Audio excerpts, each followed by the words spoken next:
Due to COVID-19, the past 2 years have been marked by a sense of confusion and uncertainty as people navigate this new public health crisis. People receive and share information about COVID-19 through multiple channels.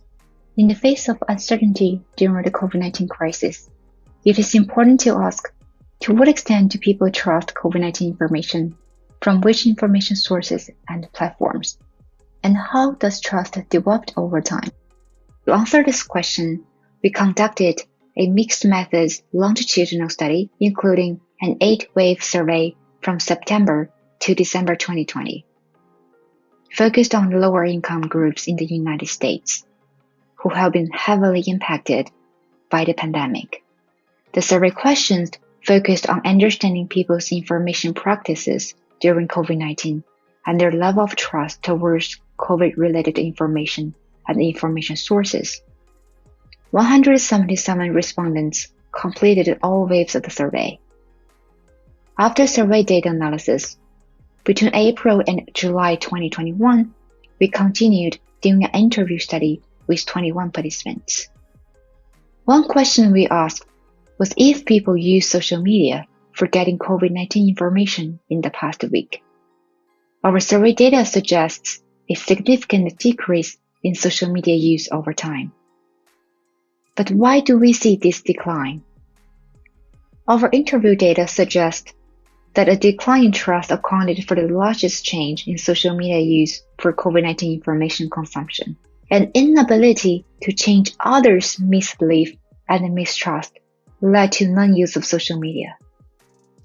For participants who still use social media for COVID-19 information consumption, many people mentioned they used but not relied on it, indicating they neither reached an adequate level of trust for information from social media, nor did they use it for making decisions.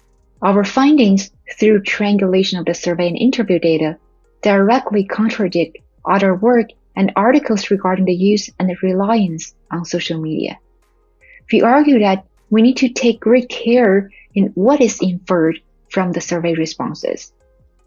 Therefore, it is important to differentiate the use of social media from the reliance on it.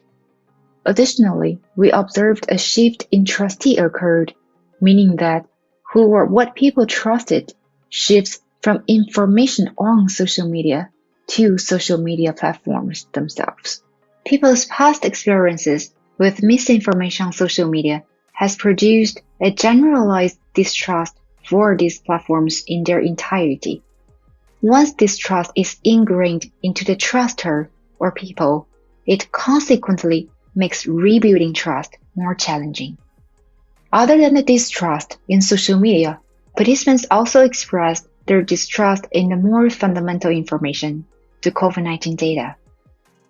Our survey data suggests 35% of the respondents believe that the COVID-19 data was intentionally inaccurately reported. However, this number significantly decreased over time, suggesting a decrease in distrust. And there's no significant change in the frequency of getting this information. Additionally, we find that distrust in information about COVID-19 data was negatively associated with the frequency in which individuals received information about it. These results motivated us to ask in the interview study, in what ways is distrust associated with information consumption? Now let's take a look at the relationship between participants' information consumption and their level of distrust. These dots represent survey respondents' average of values across all waves. The colored dots represent interview participants' data. As one example, let's find where P6 and P8 are located.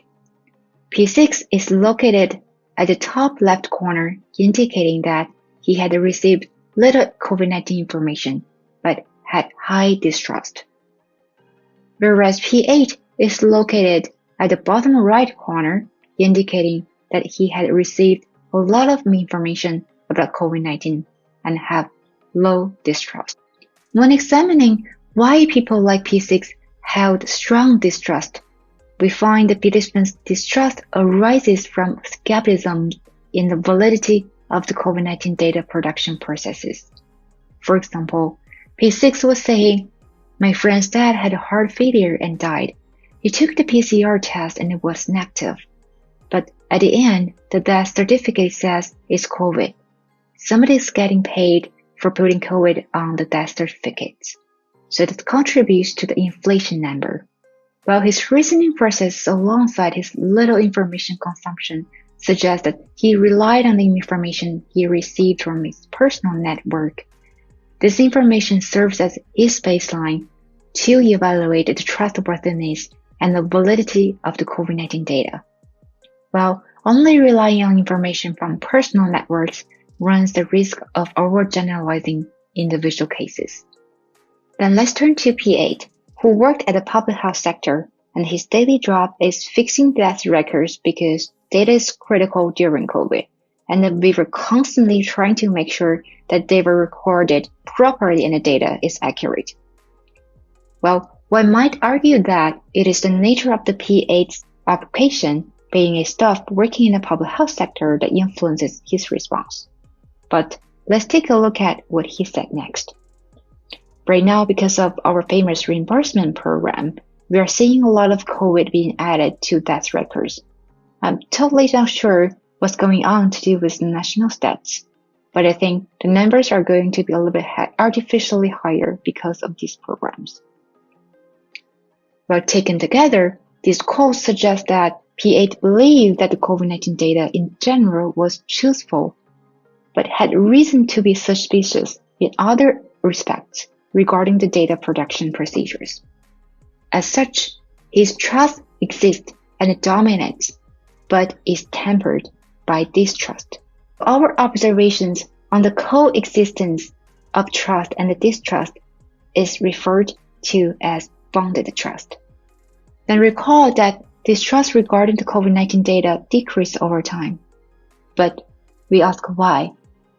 Our interview suggests that participants' distrust decreases data discrepancy across data platforms reduced. Therefore, we are in the stage of trusting and distrusting while infrastructuring. This timely work contributes to our understanding of how trust and distrust are shaped by the information production, representation, and dissemination through social media and emerging COVID-19 data platforms, and how trust and distrust shift over time.